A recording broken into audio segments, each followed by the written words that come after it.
Britain चुनाव में कई बड़े चेहरों को हार का सामना करना पड़ा। आपको बता दें कि इन चुनावों में सत्ताधारी कंजर्वेटिव पार्टी के 11 कैबिनेट मंत्री हारे हैं। इनमें से फॉरेन सेक्रेटरी डेविड कैमरून भी शामिल हैं। Stability over chaos, long term over short term, an end to the desperate era of gestures and gimmicks. UK चुनाव में कंजर्वेटिव पार्टी की करारी हार तो हुई ही है, इसके कई बड़े चेहरे भी चुनाव हार गए हैं। सुनक मंत्रिमंडल के 28 मंत्रियों में से 11 मंत्रियों को हार मिली है और इन मंत्रियों में फॉरेन सेक्रेटरी डेविड कैमरन तक शामिल हैं।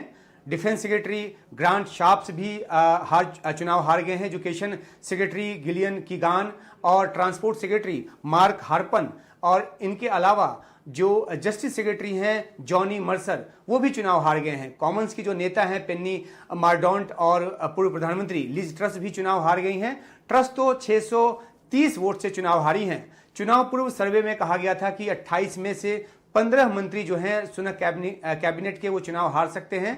15 तो नहीं, लेकिन 11 मंत्रियों का हारना भी ये बताता है कि किस तरीके से कंजर्वेटिव पार्टी के खिलाफ पूरे ब्रिटेन में एक लहर थी।